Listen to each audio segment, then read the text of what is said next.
Di dalam kehidupan kita sebagai seorang muslim, minimal 5 kali dalam sehari semalam kita mendengar seruan untuk mendirikan solat yang disebut azan.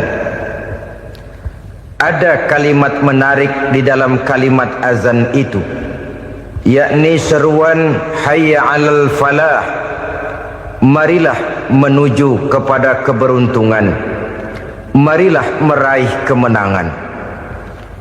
Seruan ini adalah kecenderungan dari setiap manusia, apapun warna kulitnya. Artinya, setiap orang dalam hidup selalu ingin meraih dan mencari kemenangan. Kemenangan akan melahirkan kepuasan batin, dan kepuasan batin memberikan kebahagiaan. Sedangkan kekalahan melahirkan penderitaan batin, dan penderitaan batin menjerumuskan seseorang di dalam berbagai bentuk kerugian. Jikalau inilah seruan azan, maka masalahnya ialah apa yang menyebabkan kita meraih kemenangan. Al-Quranul Karim memberikan tuntunan dan ajaran kepada kita bahwa orang-orang yang memperoleh kemenangan itu tidak lain adalah orang-orang yang bertakwa. Hanyalah mereka yang bertakwa kepada Allah Subhanahu wa ta'ala pada akhirnya akan tampil sebagai pemenang. Lalu siapa orang yang bertakwa itu?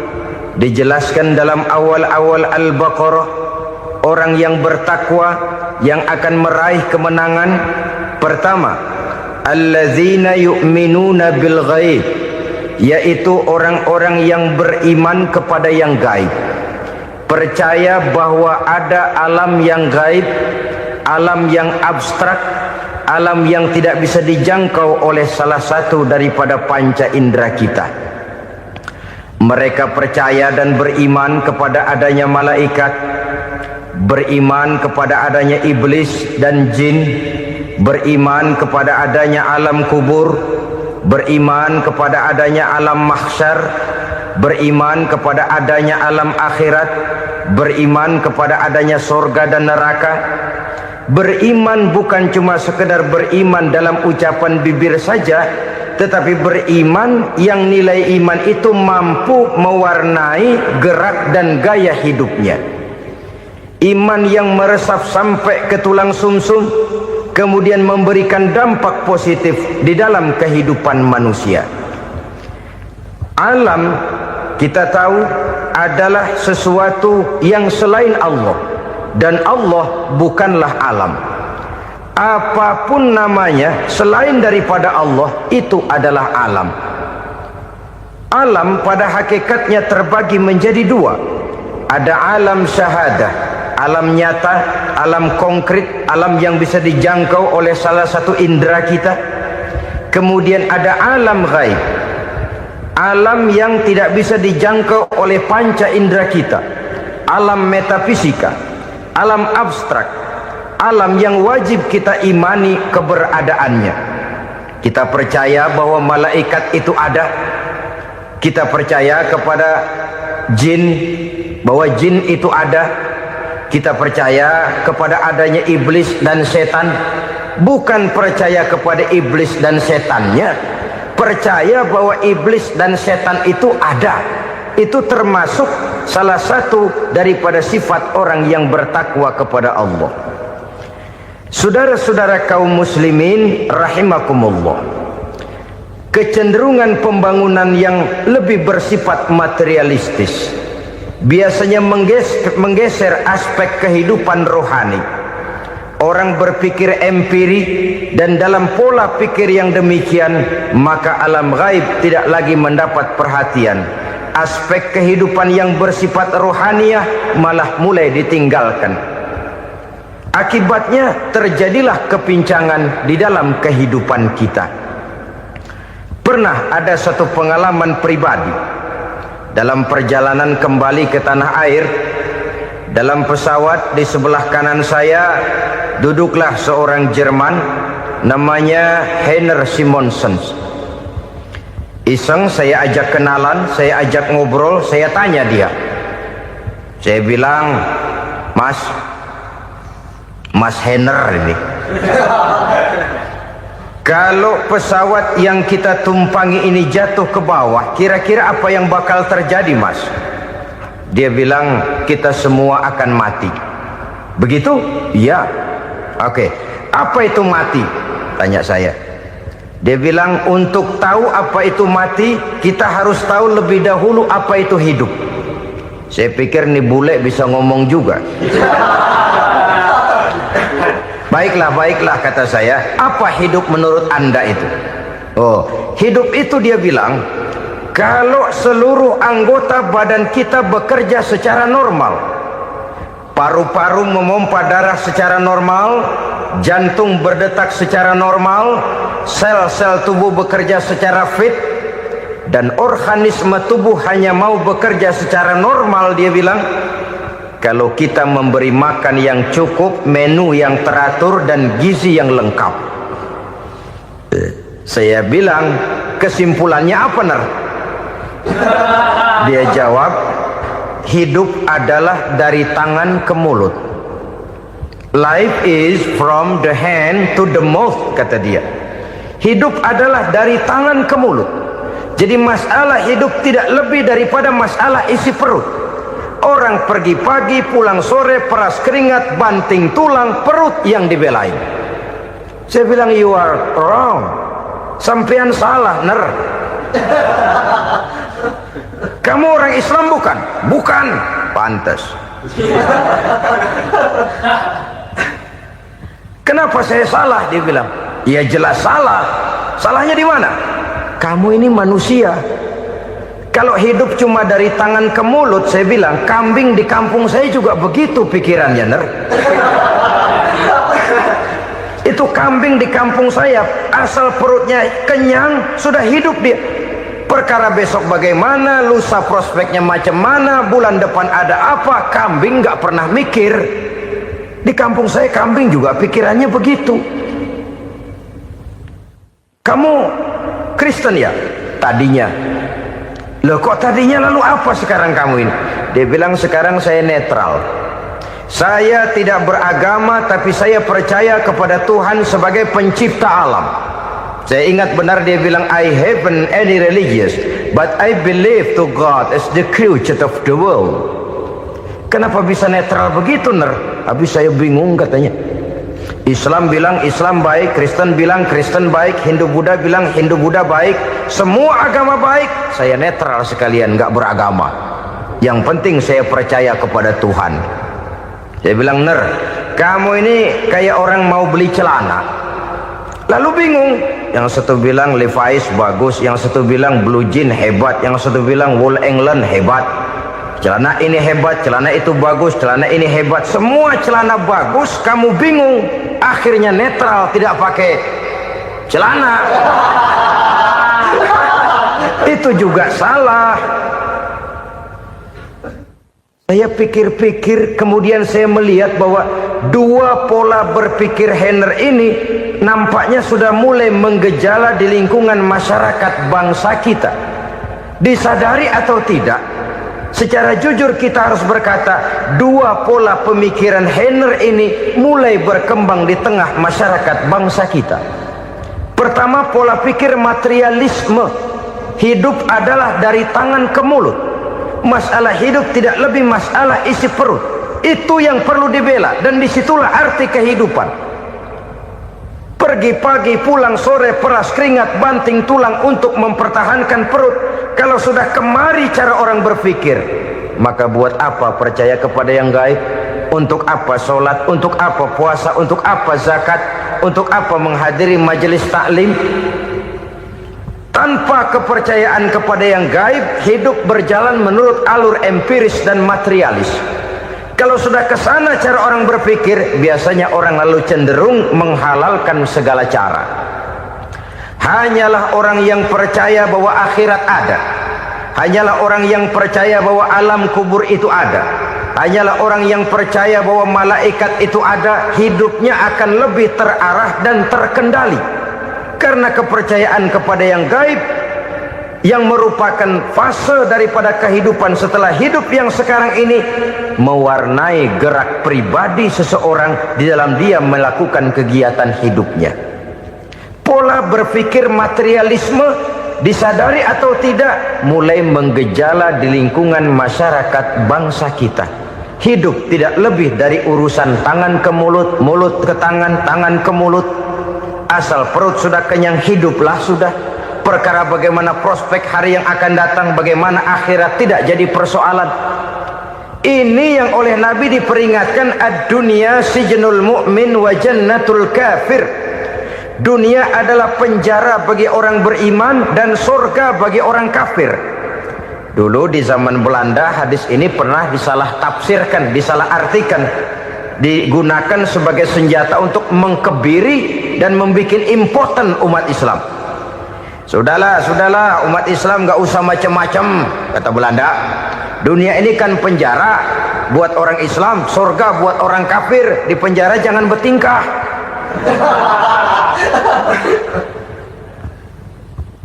Pengertiannya tidak begitu.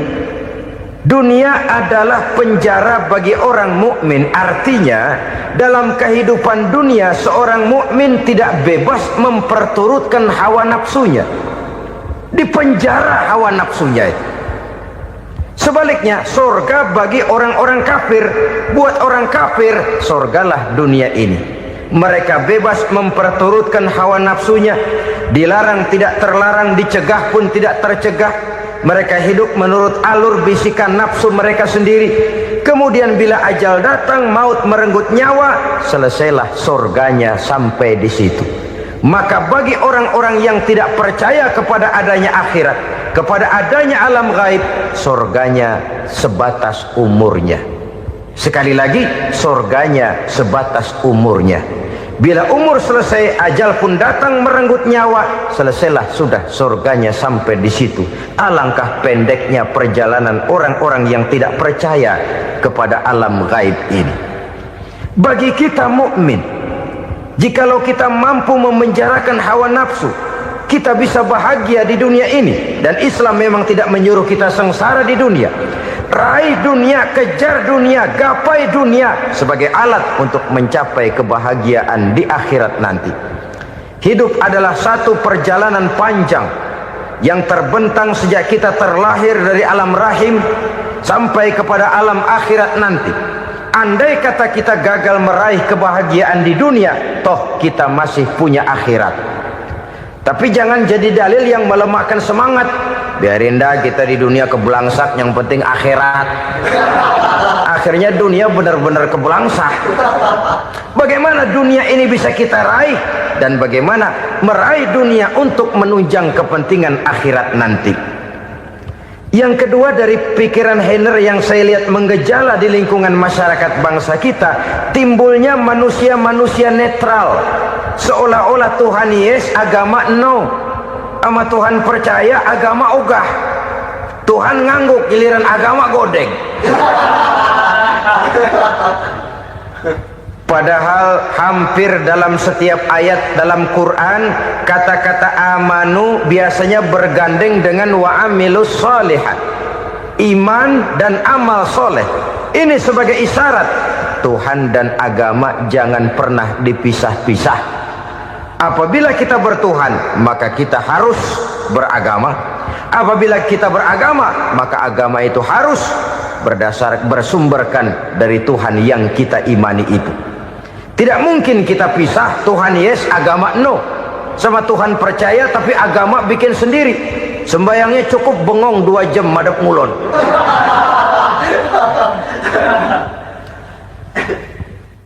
Saudara-saudara kaum muslimin rahimakumullah. Jadi dengan demikian, agama yang kita akui merupakan unsur mutlak di dalam pembangunan sekarang ini, merupakan bagian dari kehidupan yang menuntun kita bahwa di balik alam nyata ini, di balik alam syahadah ini ada alam gaib.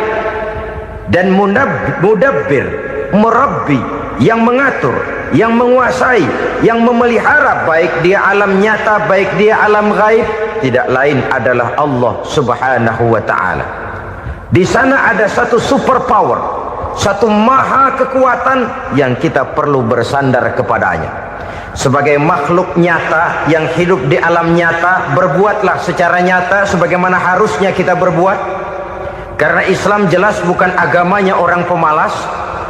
Islam jelas bukan agamanya orang yang mengajarkan setelah selesai sholat boleh duduk, nggelenggem ayam-ayam, ndelohom, menghitung bintang di langit sambil menunggu keajaiban. Tidak. Islam adalah agama yang mengajarkan apabila sholat sudah selesai kamu kerjakan, bertebaranlah di permukaan bumi, cari karunia Tuhanmu. Jangan hidup berpangku tangan menunggu keajaiban. Karena hidup bukan undian. Jangan berharap untung besar tanpa mau peras keringat. Tapi di sebalik itu toh kita juga harus yakin bahwa di sisi usaha nyata yang kita lakukan ada satu super power, satu maha kekuatan gaib yang menentukan berhasil dan tidaknya usaha kita. Kepercayaan kepada hal semacam inilah yang mendorong kita untuk mempunyai sandaran vertikal, agar jikalau usaha ini berhasil, kita tidak lupa diri dan lupa daratan.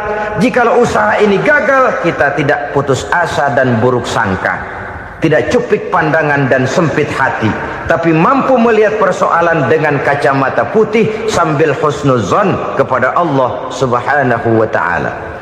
Kita percaya malaikat itu ada yang namanya Raqib dan Atid, mengawasi gerak hidup kita sampai kepada gerak hati kita. Ini memberikan sugesti agar kita berhati-hati, tidak sejengkal tanah pun kita bisa berlindung dari pengawasan Raqib dan Atid. Ada Munkar Nakir yang akan menyoal kita di alam kubur.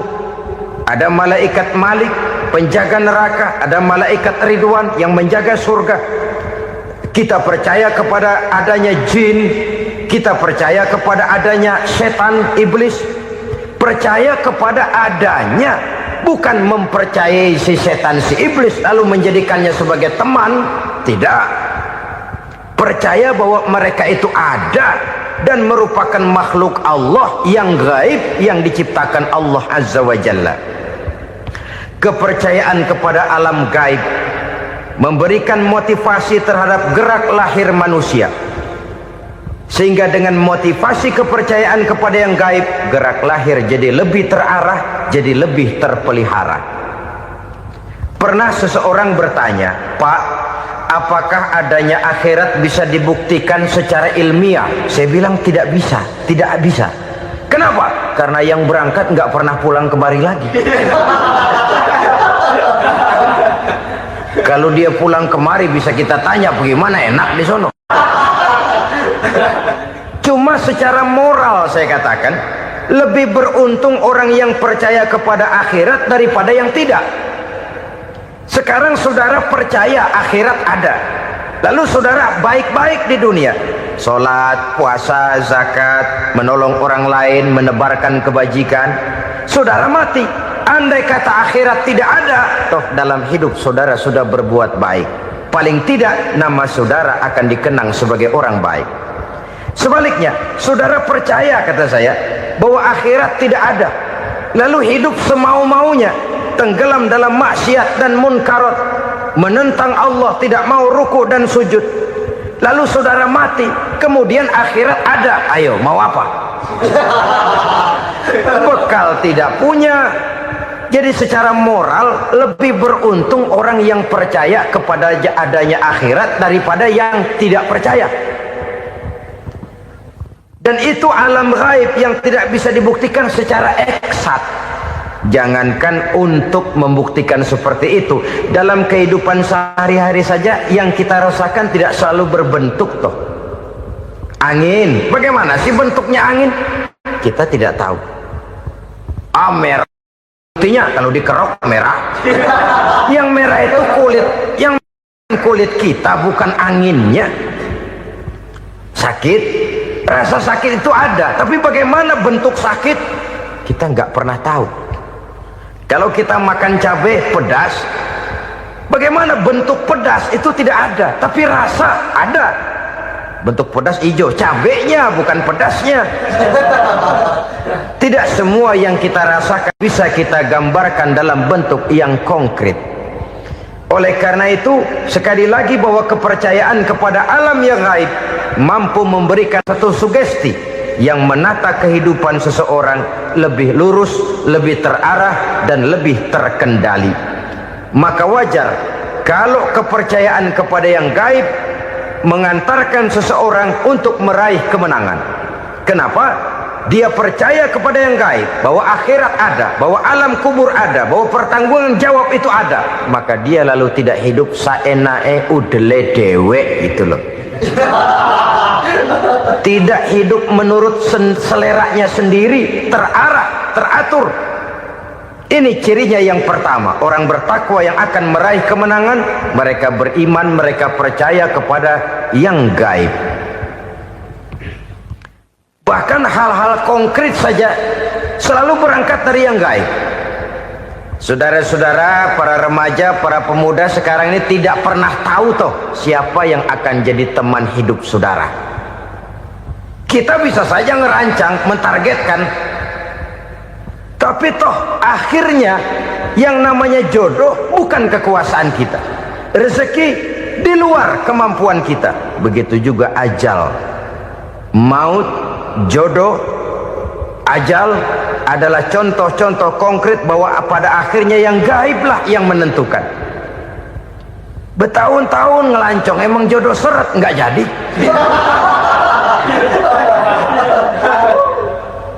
Begitu kenal baru setengah malam nginep ditangkap hansip kan.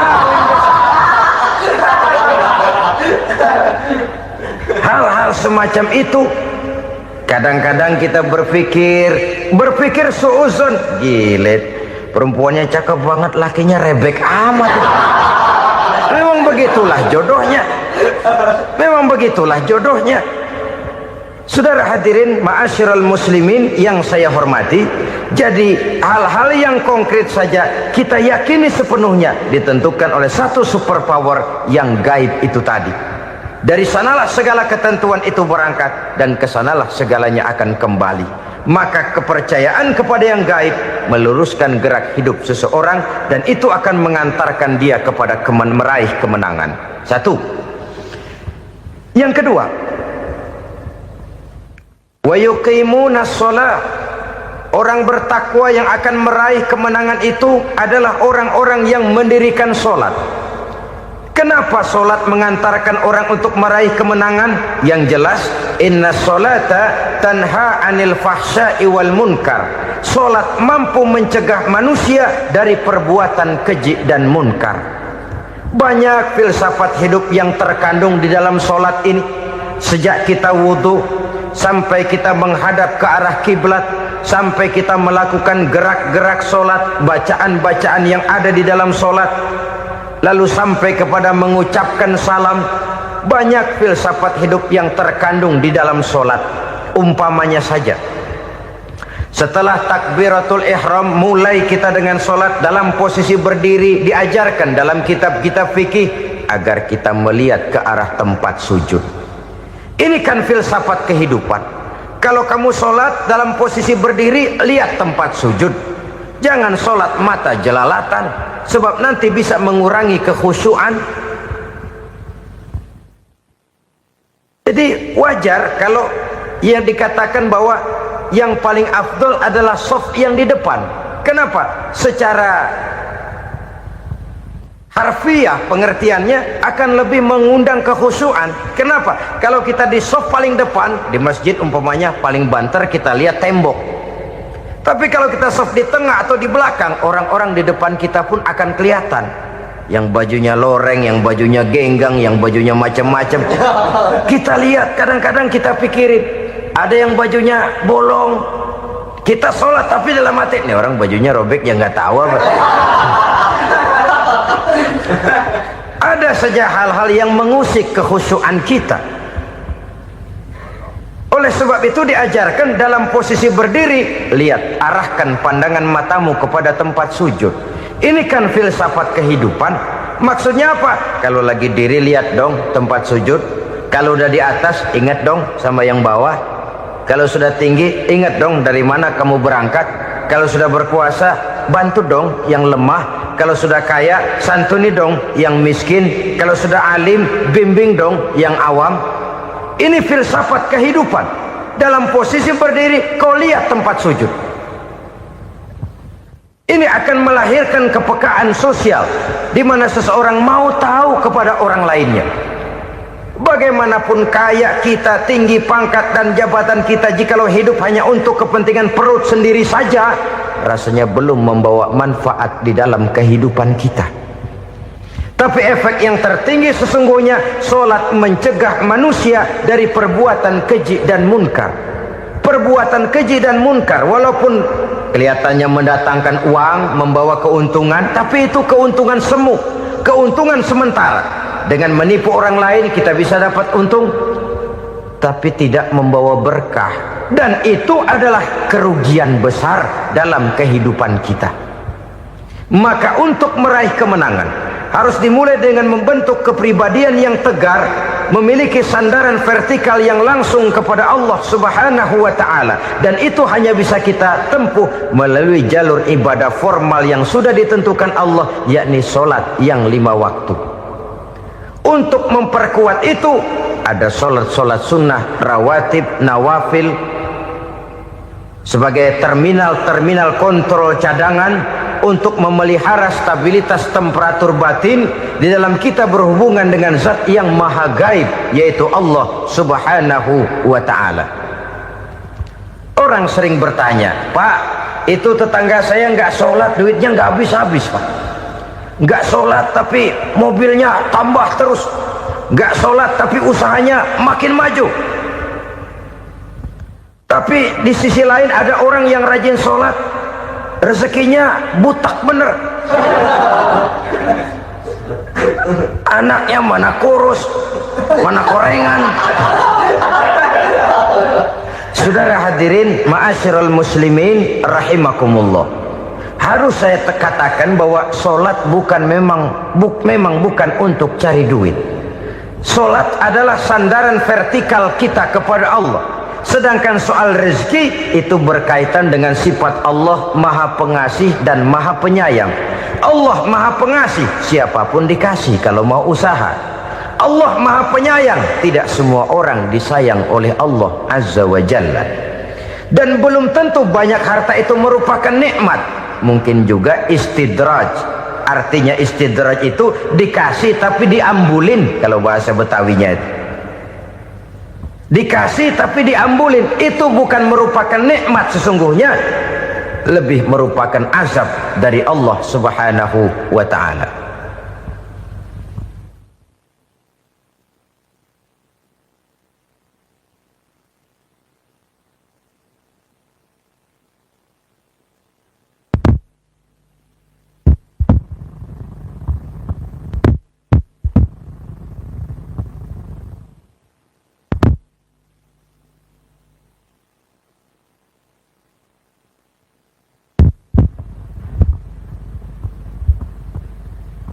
Agama mempunyai sistem solat, dan kita umat Islam telah dituntun oleh Allah Subhanahu wa ta'ala yang wajibnya 5 kali dalam sehari semalam mendirikan solat, dan itu tentu berada dalam jangkauan kemampuan manusia. Pada awalnya barangkali kita memang merasa solat itu satu kewajiban, tapi semakin kita hayati makna, manfaat dan filsafat yang terkandung di dalam ajaran solat, semakin sampai kita kepada keyakinan bahwa solat adalah keperluan kita. Sehingga pada waktu tertentu dinilai puncaknya, kita tidak lagi akan berkata saya wajib solat, tapi kita akan berkata saya perlu solat. Kalau kita sudah merasakan itu adalah keperluan kita, nah di sanalah kita baru akan merasakan ruginya kalau hal itu tidak kita laksanakan. Sepanjang kita masih berkata saya wajib sholat, kita akan lebih merasakan dia sebagai beban ketimbang sebagai keperluan. Yang jelas Allah tidak memerlukan ibadah yang kita laksanakan ini. Dengan kata lain, Andai kata satu dunia penuh ini orang tidak ada yang sholat satu pun, Allah tidak akan turun dari jabatan Tuhan. Jangan lalu berpikir kalau kita ngambek se-RW kagak sembahyang Tuhan tekor kali ini ya. Tentu tidak. Itu perlunya kita, bukan perlunya Allah. Dan pada induknya kita akan berkata, saya perlu agama. Kalau secara induk kita sudah memerlukan agama, maka konsep-konsep yang ada di dalam ajaran agama itu pun adalah juga merupakan keperluan kita. Baik dia bernama sholat, baik dia bernama puasa, baik dia bernama zakat, baik dia bernama haji, seluruhnya adalah keperluan kita. Dan sesuatu yang kita perlukan apabila tidak kita laksanakan akan melahirkan kerugian di dalam kehidupan. Jangan heran kalau kita membaca riwayat perjalanan hidup para salafus soleh, orang-orang soleh. Ada yang tahajud sampai 100 rakaat, ada yang sholat malam kakinya sampai bengkak. Kita sekalinya bengkak biri-biri. Ada yang sholat membaca surah dalam Al-Quran sampai khotam Quran. Kok mau? Mereka sudah merasakan itu keperluan. Itu saja soalnya. Satu saat pun jikalau kita merasa bahwa itu keperluan saya, kita pun akan melaksanakan seperti itu. Keperluan saya dalam kehidupan. Inilah yang kedua. Yang ketiga, orang bertakwa yang akan meraih kemenangan itu, wa mimma razaqnahum yunfikun. Mereka membelanjakan sebagian daripada rezeki yang diberikan Allah kepada mereka. Mereka infakkan di jalan Allah. Ada satu dialog menarik. Satu hari seorang anak muda bertemu dengan seorang kakek-kakek yang sudah dikenalnya baik. Bertanyalah anak muda ini, "Kek, umur kakek berapa tahun?" 15 tahun, kata si kakek. "Anak kakek berapa orang?" 1. "Harta kakek berapa banyak?" 15 juta. Si anak muda ini bengong. Lalu protes, "Kok kakek bohongin saya?" "Kenapa?" "Saya tahu umur kakek 70 tahun. Kenapa ngaku 15? Saya tahu anak kakek 5. Kenapa bilang 1? Saya tahu kakek miliuner, miliaran uang kakek. Kenapa ngaku cuma 15 juta? Begini, kata si kakek tadi. Benar, umur saya 70 tahun. Tapi dari umur yang 70 tahun itu baru 15 tahun terakhir ini saya merasakan ibadah kepada Allah. Meninggalkan maksiat, jauh dari segala macam munkarat. Maka yang 15 tahun inilah yang benar-benar saya rasakan sebagai umur saya. Benar anak saya 5, tapi yang 4 susah diatur. Cuman 1 rasanya nih yang bakal jadi si buah hati belahan jantung berlanjut cerita penerus sejarah. Cuma 1 ini yang saya harapkan, yang akan jadi anak soleh, yang akan membuat saya menerima pensiunan pahala. Kalau yang 4 apek dah, nggak ada harapan. Yang 1 nyekek botol melulu. Oh begitu, iya. Lalu kenapa kakek bilang harta kakek cuma 15 juta padahal saya tahu kakek uangnya miliaran, depositonya banyak? Ya karena 15 juta itulah yang saya ingat yang pernah saya belanjakan di jalan Allah. Saya merasa itulah harta saya yang sebenarnya. Yang miliaran yang saya simpan di bank kelak kalau satu saat saya mati akan jadi rebutan di antara anak-anak saya. Iya kalau anak saya soleh kayak yang 1 ini. Kalau yang 4 tadi udah tulen dia bakal berantem dah berebut tuh. Jadi 15 juta yang saya belanjakan di jalan Allah inilah yang saya merasakan benar-benar harta saya yang sesungguhnya.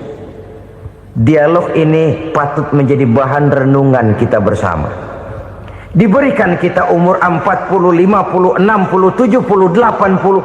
Berapa tahun dari umur yang diberikan itu yang jalan mulus, yang kita gunakan untuk melaksanakan ibadah? Banyak harta kita simpan di bank, di lemari, di dompet, di tas. Tapi berapa yang sudah kita depositokan di jalan Allah yang akan menemani kita di hari kita kembali nanti?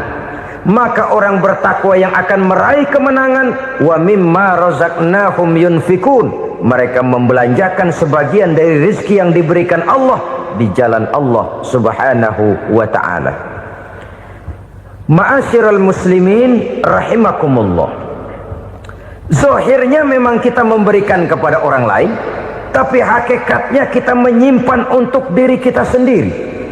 Kita memberikan kepada yatim piatu 25.000. Zahirnya kita memberikan si yatim, hakikatnya kan kita cuma nyimpan. Saya berikan, titip kepadamu, ini untuk saya di akhirat. Kau boleh belikan baju, kau boleh belikan untukmu makan, kau boleh bayarkan sekolahmu. Ini untuk saya. Hakikatnya kita nyumbang masjid 1 juta, zahirnya kita berikan kepada panitia masjid, tapi hakikatnya kan cuma titip 1 juta ya, untuk saya di alam kubur nanti. Silahkan kau boleh belikan semen, ini uang, belikan besi, belikan pasir. Saya cuma sekedar titip untuk kepentingan saya. Hakikatnya kita cuma sekedar menitip. Sebagaimanapun pada hakikatnya, apapun yang kita miliki dalam kehidupan kan cuma sekedar hak guna pakai, bukan hak milik mutlak. Harta kita, rumah kita, kendaraan kita, kebun kita, pabrik kita, hak guna pakai saja. Hak milik mutlak cuma untuk Allah subhanahu wa ta'ala. Saudara-saudara kaum muslimin rahimakumullah, ini yang ketiga. Kemudian yang keempat, orang-orang bertakwa yang akan meraih kemenangan, allazina yu'minuna bima unzila ilaika, mereka yang beriman, mereka yang percaya kepada apa yang telah diturunkan kepadamu Muhammad, ay Al-Quran, yakni Al-Quranul Karim.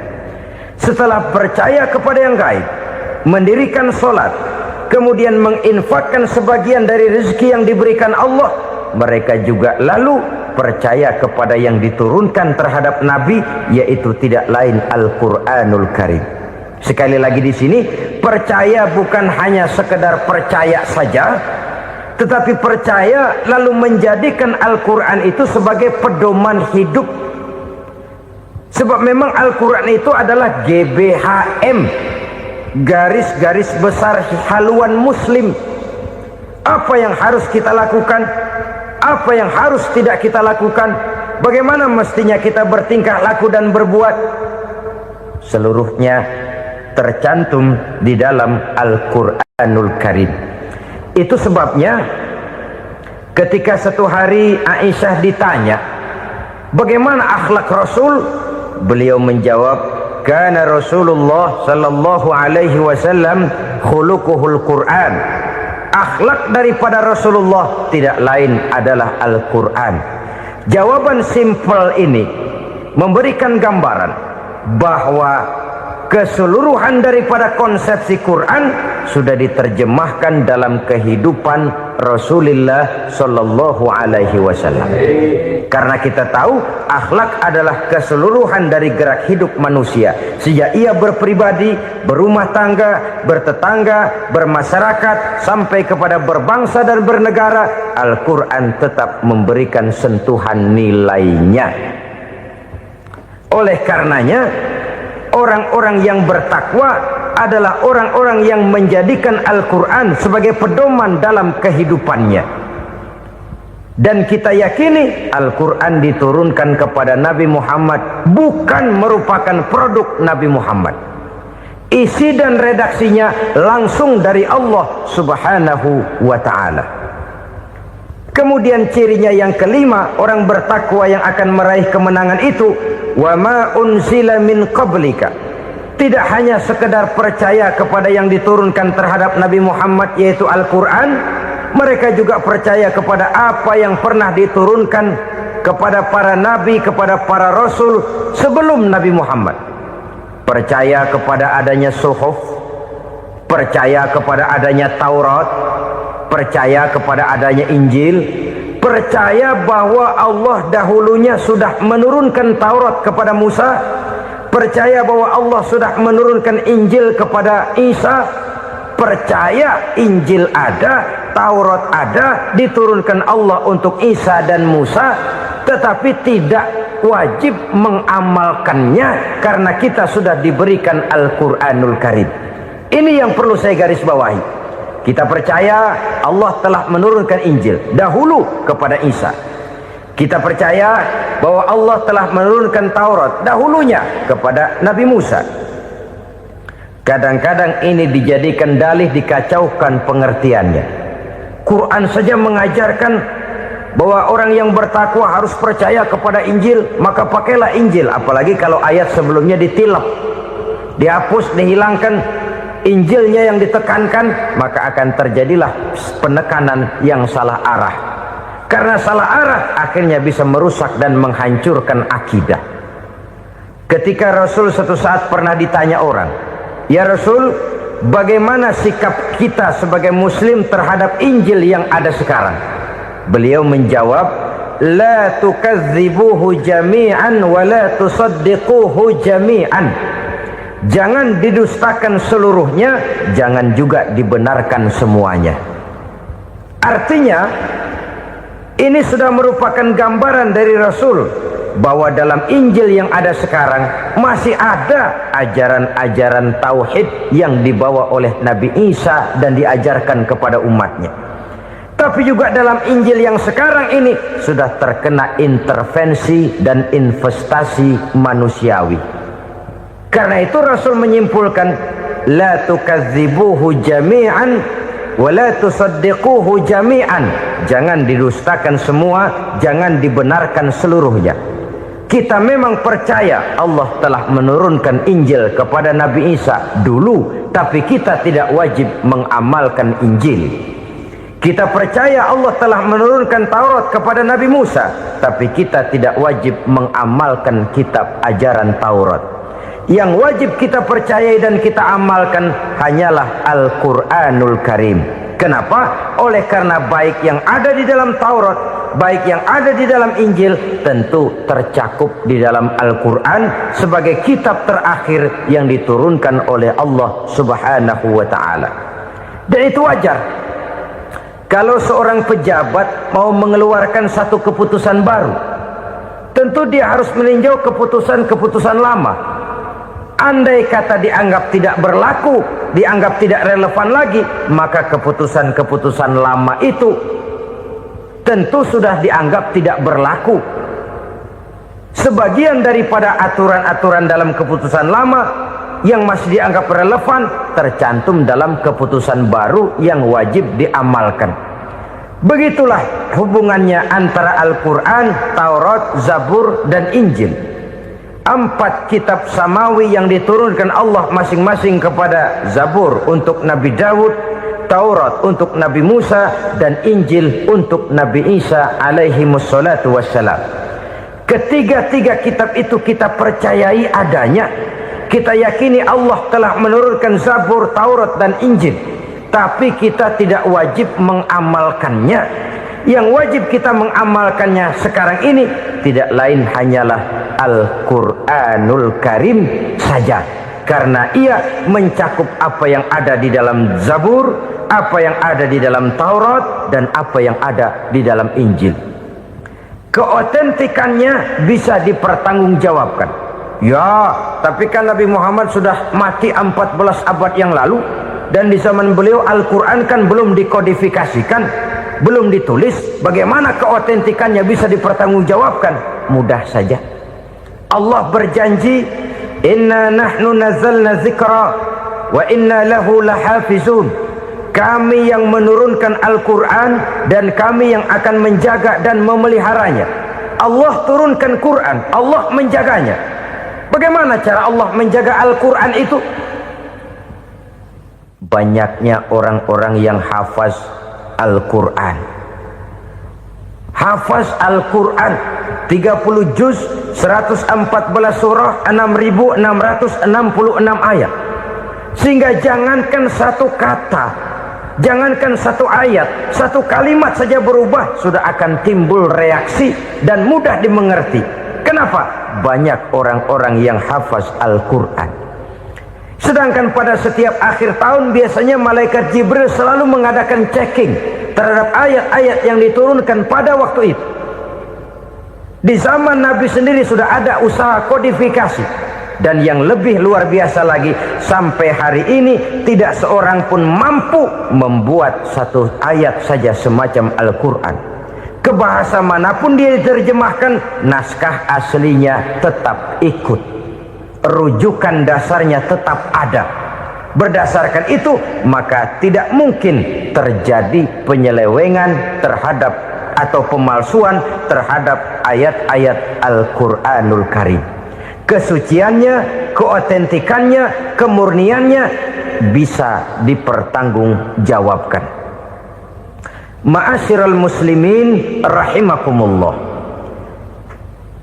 Oleh karenanya, konsepsi dasar daripada ajaran Islam ini memang tidak lain adalah Al-Quran dan Sunnah. Isi daripada agama Islam yang merupakan iman, Islam dan ihsan, konsepsi dasarnya tidak lain adalah Al-Quran dan Sunnah Rasulullah Sallallahu Alaihi Wasallam. Maka yang kita perlukan sekarang ini adalah terjemahan Al-Quran di dalam kehidupan kita. Dengan demikian, maka gaya kehidupan yang lebih Qurani itulah yang kita dambakan. Kita perlu memang terjemahan Quran dalam bahasa Inggris, dalam bahasa Belanda, dalam bahasa Jepang, tapi yang lebih kita perlukan adalah terjemahan Quran di dalam kehidupan kita. Konsekuen, tidak memanipulasi, ringan sama kita jinjing, berat sama kita pikul. Jangan kalau lempengan ayat Quran tuh kira-kira enak diamalin, keras teriakan kita. Giliran kira-kira ayat Quran itu mukul kepala kita sendiri, diam kita. Itu ciri yang pernah disindir Allah dalam awal-awal Baqarah juga. Ciri beragamanya orang yang munafik. Kullama adha'a lahum masyawfi, kata Allah, wa iza azlama alaihim qamu. Apabila terang mereka jalan, apabila gelap mereka berhenti. Artinya kalau kira-kira di Islam nguntungin, rame-rame pada teriak Islam. Tapi ketika diminta untuk berjuang, ketika dituntut untuk berkorban, rame-rame mengundurkan diri. Nasib agama tidak ubahnya seperti daun pisang yang dikait orang di tepi jalan lantaran tak berpayung di ketika hari hujan. Manakala hujan usailah sudah, daun itu pun dicampakkan di tepi jalan, diinjak pula orang nan lalu. Artinya orang menjadikan agama cuma sebagai lipstick, decoration only, tidak konsekuen. Hanya pada saat-saat kelihatannya Islam membawa keuntungan, rame-rame orang teriak-teriak tentang Islam. Tapi jikalau diminta berjuang, jikalau dituntut untuk berkorban, biasanya rame-rame juga mengundurkan diri. Jangan heran kalau mayoritas hitungan kita, tapi minoritas peranan kita. Kuantitas kita dalam jumlah, tapi dalam kualitas kita lebih sering jadi penonton daripada jadi pemain. Padahal itu sangat tidak boleh terjadi. Umat Islam di Indonesia harus bangkit. Umat Islam di Indonesia harus sadar akan keberadaannya. Tidak boleh hanya jadi penonton berpangku tangan, karena memang agama kita juga mengajarkan untuk konsekuen di dalam menjabarkan ajaran-ajaran daripada agama kita. Kita sering menjadi jatuh menjadi umat yang lemah oleh karena kita ini tidak pandai menggalang kebersamaan yang diakibatkan tidak konsekuennya kita. Diistilahkan bahwa umat Islam di dalam menggalang kebersamaannya itu harus seperti orang main sepak bola. Saudara-saudara kan tahu orang main sepak bola itu. Orang main sepak bola, kalau pertandingan belum dimulai sih silakan saja kumpul di luar lapangan, atur strategi yang baik. Tapi kalau pertandingan sudah dimulai, turun ke lapangan hijau, jangan kumpul terus. Ada sepak bola gotong royong, mundur-mundur rame-rame, depan ke depan kumpul melulu mainnya. Kalah. Orang main sepak bola itu ya harus ada penyerang tengah, harus ada penjaga gawang, harus ada strikernya, harus ada kiri luarnya, kanan dalamnya yang jadi backnya. Posisi boleh bermacam-macam, tapi yang penting saling ngoper untuk menggolkan gawang lawan. Begitulah umat Islam ini. Boleh ada yang jadi pejabat, boleh ada yang jadi pengusaha, boleh ada yang jadi petani, silakan ada yang jadi seniman, ada yang jadi penyair, ada yang jadi artis sekalipun. Tapi kalau sudah berhasil menguasai bola, jangan lupa operannya. Operan itu yang langka. Kita ini muslim kadang-kadang kalau sudah memegang menguasai bola, kalau belum mau mampus, belum mau ngoper. Nanti kalau sudah nggak punya bola, baru mau ngoper. Kalau sudah dengar-dengar mau dekat pensiun, baru mau jihad, baru mau berjuang, baru mau ngurus pesantren. Tanda tangan sudah tidak laku, memo sudah tidak dihargai, baru mau berjuang. Kemarin kemana, Mas? Kita tidak pandai memanfaatkan posisi. Dengan kata lain, kalau kembali kepada persoalan kita, konsekuensi kita terhadap agama yang kita anut ini belum ideal. Kita masih lebih sering berislam ini pada saat-saat yang menurut perhitungan kita membawa keuntungan. Tapi kalau diminta berjuang, dituntut berkorban, yang itu pun hakikatnya adalah untuk kepentingan kita juga. Allah tidak pernah menuntut kita untuk jihad bagi kepentingan Allah, itu tidak. Berjuang menegakkan agama Allah, apakah untuk kepentingan Allah? Tidak. Untuk kepentingan kita. Sebab nilai-nilai jihad itu pada akhirnya akan membawa kita kepada satu kebahagiaan. Setidaknya kalau tidak di dunia, tentu di akhirat sebagai syahid. Oleh karena itu, pada bagian akhir ini saya ingin mengajak, marilah kita konsekuen. Sekali kita berkitabkan Al-Quranul Karim, mari dia kita jadikan pedoman. Jangan cuma kita jadikan sebagai penghias dinding, pelengkap rumah, bahwa di rumah kita ada Al-Quran, tapi yang baca kecoa. Habis pada bolong tuh Quran. Yang penting kan punya Quran. Ditaruh di pintu rumah. Biar apa? Biar kuntilanak kagak masuk katanya. Ya apa itu nasib Quran? Cuma kerjanya jaga pintu, ngusir kuntilanak, ngusir memedi. Bagaimana kita hidup menurut tuntunan Al-Quran? Kadang-kadang tidak pernah menjadi masalah bagi kita. Maka bagaimanakah Al-Quran akan mungkin membawa keberkahan dalam hidup kalau ajarannya kita injak-injak dalam keseharian kita? Mewujudkan gaya hidup yang lebih Qurani, itulah yang akan kita rintis di dalam kehidupan kita, bertahap, step by step, menurut kemampuan yang ada pada kita. Jika jalan ini tidak bisa kita selesaikan, percayalah akan ada generasi penerus yang akan melanjutkan usaha dan cita-cita mulia itu. Jadi percaya kepada Taurat, percaya kepada Injil, sekadar percaya Allah dahulunya sudah menurunkan itu, tapi kita tidak wajib mengamalkannya. Kenapa? Generasi Injil masa berlakunya sudah kedaluarsa. Taurat masa berlakunya sudah kedaluarsa. Injil pernah berlaku untuk orang Nasrani di zaman Nabi Isa. Taurat pernah berlaku untuk orang Yahudi di zaman Nabi Musa. Setelah generasinya berlalu, datang Rasul penutup yang membawa Al-Quranul Karim. Maka Al-Quran itulah yang berlaku menjadi pedoman sampai hari akhir nanti. Jangan jauh dari Al-Quran, karena apabila ini kita lakukan, maka kita akan kembali kepada satu gaya hidup yang jauh dari tuntunan agama, dan itu artinya kita akan semakin jauh untuk meraih kemenangan.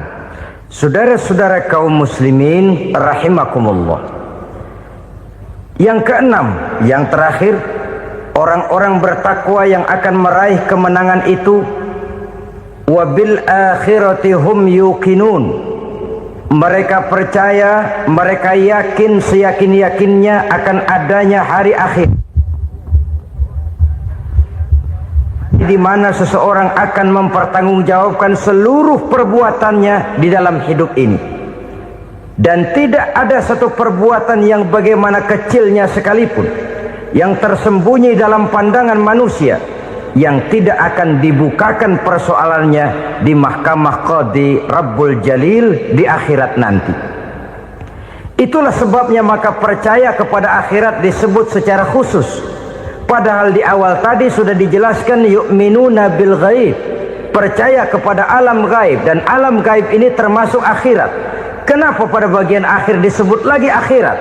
Karena ternyata bahwa kepercayaan kepada adanya akhirat merupakan induk dari kepercayaan terhadap adanya malaikat, setan, jin dan lain sebagainya, dan akan lebih memberikan sugesti dalam kehidupan manusia untuk meluruskan gerak hidupnya. Jikalau satu saat tergerak hati akan berbuat kejahatan, ingin mencuri, sadarlah, awas ada akhirat. Sebab kalau kita cuma teriak awas ada polisi, itu cuma tertunda sementara. Begitu polisi meleng, embat. Kalau kita ingin berbuat jahat cuma berteriak awas ada hansip, cuma sementara ketika hansip itu ada. Tapi kalau ceritanya awas ada akhirat, mau menyeleweng awas ada akhirat, mau berjudi awas ada akhirat, mau mencuri awas ada akhirat. Keyakinan yang akan meluruskan gerak hidup manusia sehingga gerak itu jadi lebih terarah dan terkontrol, tidak merugikan baik diri sendiri, lebih-lebih orang lain. Ternyata bahwa kepercayaan kepadanya adanya hari akhirat sanggup menjadi sumber daya kontrol dari kehidupan manusia, sehingga ia tidak terjebak dalam perbuatan maksiat dan munkarat. Saudara-saudara kaum muslimin, inilah saja yang kita bicarakan pada pertemuan kali ini. Semoga Allah subhanahu wa ta'ala memberikan kekuatan zahir dan batin kepada kita. Amin. Untuk dapat meraih kemenangan dengan beriman kepada yang gaib, mendirikan solat, membelanjakan sebagian dari rezeki yang diberikan Allah, percaya kepada Al-Quran, beriman kepada kitab-kitab yang diturunkan sebelum Al-Quran, lalu meyakini adanya hari akhirat. Saya percaya kepada sesuatu yang saya mengerti, sesuatu yang boleh dipelajari sejak TK sampai perguruan tinggi, sejak anak-anak sampai kakek nenek. Saya bukan percaya kepada sesuatu yang saya tidak mengerti tapi yang harus saya percaya. Saya justru percaya kepada sesuatu yang memang saya mengerti. Saudara-saudara, demikianlah bahwa Tuhan dalam Islam adalah Tuhan yang terbuka, rasional, boleh dipelajari sejak kakek-kakek sampai anak-anak, sejak TK sampai kepada perguruan tinggi. Lalu yang kedua, masih menurut kata dia, saya adalah pengagum Amerika, dia bilang, sebagai penegak hak-hak asasi manusia, sebagai pahlawan demokrasi yang pagi-pagi sudah mencanangkan di dalam dia punya Declaration of Independence bahwa semua manusia dilahirkan sama, all men are created equal. Saya kagum dengan itu. Sampai pada satu saat, menurut cerita dia, saya berada di New York, saya mau masuk sebuah restoran, saya tertegun ketika saya akan masuk. Di pintu restoran itu tertulis white only, white only, hanya melayani kulit putih. Artinya sing kulite ireng minggir. Saya gelo, saya nelongso, bahasa Inggrisnya. Katanya all men are created equal, semua manusia dilahirkan sama. Lah ini kok tegel-tegele, kok sampai hati bikin tulisan hanya melayani kulit putih. Sampai saya melihat dalam Islam ini betapa si kulit putih dan si kulit hitam duduk saling berdampingan. Masjid menjadi simbol semangat kebersamaan mereka. Siapapun masuk masjid, buka sepatu.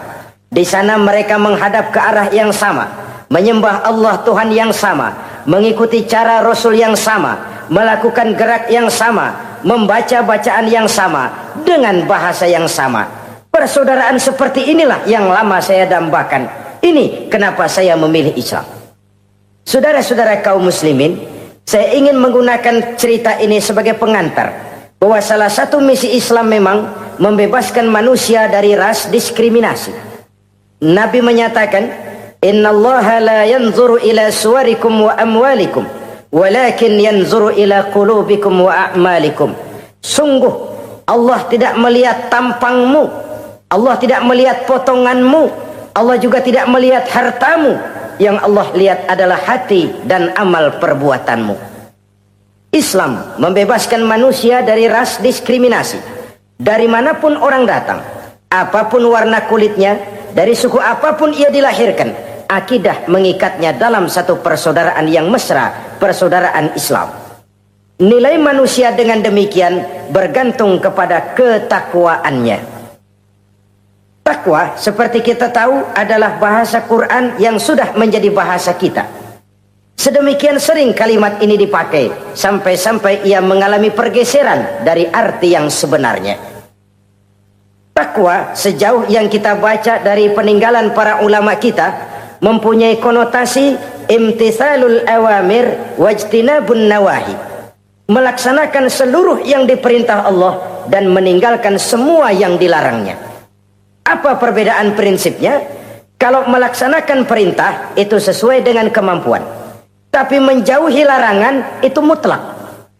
Enak kalau ada ayat jauhilah larangan Allah semampu kamu, enak. Yang semampu kita itu melaksanakan perintah, tapi kalau sudah meninggalkan larangan mutlak, jauhi, tinggalkan. Disitulah nilai ketakwaan seseorang. Ini kan enggak, karena takwa digunakan oleh semua orang, akhirnya artinya bergeser. Semua ngomong takwa.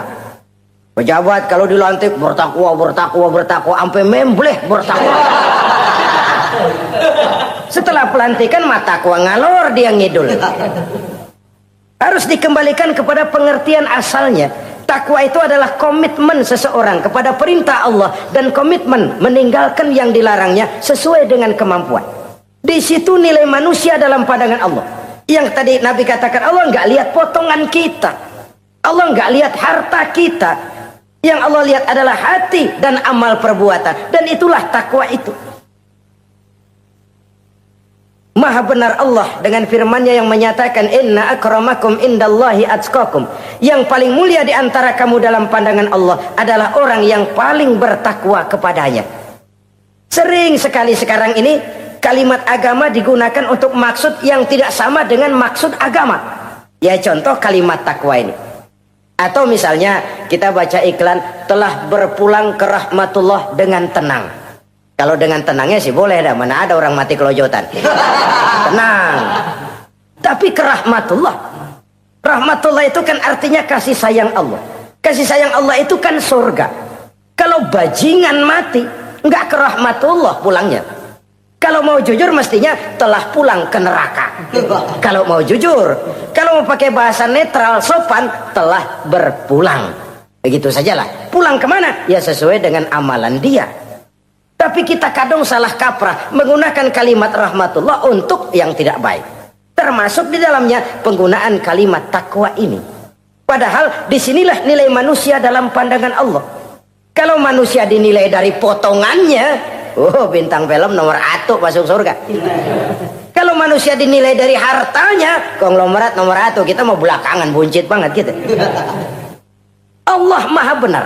Yang paling mulia di antara kamu dalam pandangan Allah, yang paling bertakwa kepadanya. Nah, apa sih sifat-sifat orang takwa itu? Ini yang akan kita bicarakan pada pertemuan kali ini.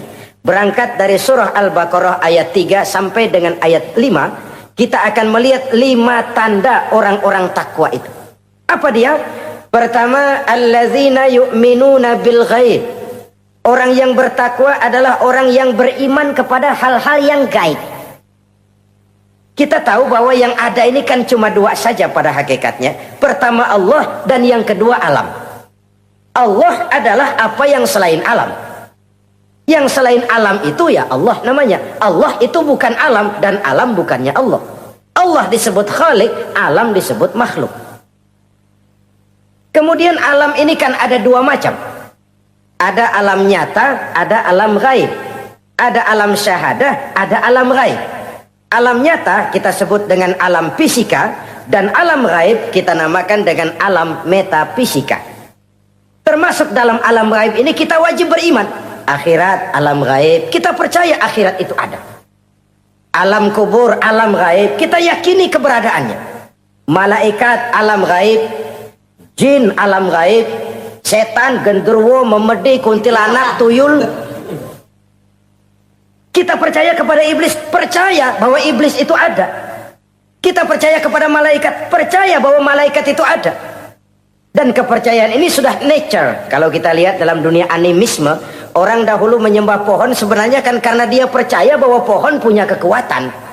Kekuatan itu yang disembah untuk mengharap manfaatnya atau terhindar dari bahaya yang bisa ditimbulkannya. Orang menyembah api karena percaya di balik api itu ada kekuatan. Orang menyembah lautan begitu, orang menyembah gunung begitu.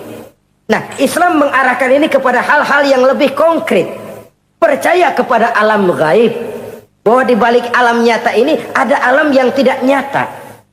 Apakah itu namanya akhirat, alam barzah, malaikat, jin, itu semua termasuk di dalam alam yang gaib. Orang yang bertakwa, alladzina yu'minuna bil gaib. Dia percaya kepada yang gaib-gaib itu. Percaya tentang adanya. Bukan percaya kepada iblis lalu ngikutin si iblis, bukan. Kita percaya yang namanya iblis itu ada. Setan itu ada, jin itu ada, malaikat itu ada, alam kubur itu ada. Sebagai makhluk yang diciptakan oleh Allah dan Allah sebagai khalik. Baik alam syahadat, baik alam gaib, penciptanya tetap Allah Subhanahu wa ta'ala. Allah menciptakan siang, Allah ciptakan malam, Allah ciptakan yang baik, Allah ciptakan yang tidak baik. Apa perlunya? Ada manfaatnya untuk keseimbangan dalam alam ini. Manusia kan diberikan kebebasan bahwa segala sesuatu sudah ditentukan Allah memang, tapi kan tidak diberitahukan ke kita. Alam naj'al lahu 'ainaini wa lisana wa syafatain. Bukankah kami berikan kamu dua mata, dua telinga, lidah? Bukankah kami berikan kamu kemampuan untuk berpikir? Kami berikan tunjukkan dua jalan, yang baik, yang tidak baik. Kira-kira, manusia, ini jalan kebaikan, akhirnya akan sampai ke surga. Ini jalan kejahatan, akhirnya akan sampai ke neraka. Silakan kamu memilih. Agar kamu tidak salah pilih, kami berikan otak. Kami turunkan Rasul, kami turunkan wahyu, kami turunkan agama. Kalau sudah semikian komplitnya, masih salah pilih juga, emang dasar rezeki bonyok. Dikasih otak, diturunkan Nabi dan Rasul, diturunkan wahyu, ditunjukkan jalan kebenaran. Malahan kata Imam Mustafa Al-Maraghi, Allah memberikan petunjuk kepada kita itu bertahap. Pertama diberikan yang namanya hidayatul ilham, insting. Insting ini tingkatan dasar yang sangat diperlukan oleh manusia. Kita bisa lapar, kita bisa sedih, kita bisa gembira, kita bisa nangis, kita bisa ketawa. Nggak ada yang ngajarin. Belum pernah saya melihat ada kursus ketawa, belum pernah. Belum pernah ada akademi pertangisan, nggak ada. Itu insting yang kita bawa sejak lahir. Dan anehnya ketawa tiap orang nggak sama, nangis tiap orang nggak sama. Itu insting. Bayangin kalau gitu itu nggak ada, kita nggak bisa sedih, nggak bisa gembira, kita nggak bisa ketawa, nggak bisa nangis. Polos hidup ini, kayak boneka. Nggak ada insting. Nah, ini juga diberikan kepada binatang. Binatang kan cuma instingnya insting rendah. Binatang marah bisa marah, tapi perasaan mulia binatang nggak punya. Kepengen dipuji kan kagak ada binatang. Dia cuma punya perasaan-perasaan rendah. Marah, pengen tahu kebo kita sodok, marah dia. Perasaan rendah, lapar binatang punya, kenyang binatang punya, tapi perasaan tinggi binatang nggak punya. Kepengen hidup lebih baik, nggak ada. Kepengen hidup terhormat, nggak ada. Senang kalau dipuji, nggak ada. Coba dah kebo kita puji habis-habisan, diam aja dia. Waduh, lu bukan main, hebat bener. Ya tetap aja kebo. Atau kita caci maki, nggak bakal dia marah. Ini perasaan tinggi, ingin lebih baik, ingin lebih terhormat, senang kalau dipuji, marah kalau dicaci. Itu perasaan tinggi yang hanya diberikan kepada manusia. Manusia dipuji senang, dicaci marah. Orang kita puji walaupun wah kamu hebat bener, walaupun dia bilang ah kamu bisa aja, tapi kupingnya tetap aja mekar. Senang kalau dipuji. Insting yang rendah diberikan juga kepada binatang, tapi bukan insting yang tinggi. Ini petunjuk pertama. Dengan itu kita punya perasaan dasar untuk mengagumi, untuk sedih, untuk gembira dan sebagainya. Setelah insting kita diberikan panca indera yang kerjanya juga nggak sama. Penciuman dengan pendengaran dengan penglihatan kan nggak sama. Yang enak buat kuping belum tentu enak buat hidung. Orang buang angin kalau ditinjau dari segi bunyi enak buat kuping, tapi hidung kan kelabakan. Kerjanya nggak sama. Panca indera ini penting sebagai kesiapan untuk melayani insting. Persiapan melayani insting. Cukupkah? Tidak. Binatang juga diberikan panca indera. Bahkan kadang-kadang panca indera binatang lebih tajam daripada panca indera manusia. Nah, lalu diberikan yang ketiga, ini yang membedakan manusia dari binatang. Apa? Hidayah berupa akal, pikiran. Dengan ini, coba kita lihat. Manusia bikin rumah, burung bikin rumah. Tapi bandingkan, rumah burung dari tahun atu, ya gitu-gitu aja. Tapi rumah manusia, Masya Allah, modelnya macam-macam. Ada yang kita dari jauh nggak ngerti nih, celengan apa rumah orang ini, bundar begini. Binatang bikin rumah, manusia bikin rumah. Binatang bikin rumah dengan insting, manusia bikin rumah dengan otak. Hasilnya berbeda. Manusia tidak punya sayap, tapi dengan otaknya dia bisa terbang lebih tinggi dari burung. Manusia tidak bernapas dengan insang, tapi dengan otaknya dia bisa nyelam lebih dalam daripada ikan. Ini kelebihan manusia dari binatang, diberikan otak. Belum cukup rupanya otak, karena otak ini penemuannya relatif. Apa yang dianggap hari ini benar, besok udah nggak benar. Apa yang hari ini otaknya bilang baik, besok dia bilang jelek. Apa yang hari ini otaknya bilang katakan jelek, besok dia bilang baik. Yang relatif tidak bisa dijadikan pegangan. Maka Allah lalu memberikan yang keempat, Hidayatuddin namanya, petunjuk berupa agama. Diberikan insting, diberikan panca indera, diberikan otak, lalu diberikan agama. Turun para rasul yang 25 itu yang merupakan mata rantai yang berkaitan, tidak terpisah. Misi samawi, semuanya sama bersumber dari Allah yang satu itu. Setelah agama datang, masih ada yang lebih penting. Apa? Hidayah yang disebut taufik. Persesuaian kehendak antara kita dengan Allah. Kalau taufik tidak datang, kalau taufik tidak dapat, Kan'an saja anak Nabi Nuh kufur. Anak Nabi tidak dapat taufik namanya itu. Agama turun, bapaknya Nabi. Bapaknya Nabi. Azar, ayahnya Nabi Allah Ibrahim, tidak mendapat taufik. Lalu Abu Jahal, Abu Lahab, pamannya Nabi, tidak mendapat taufik.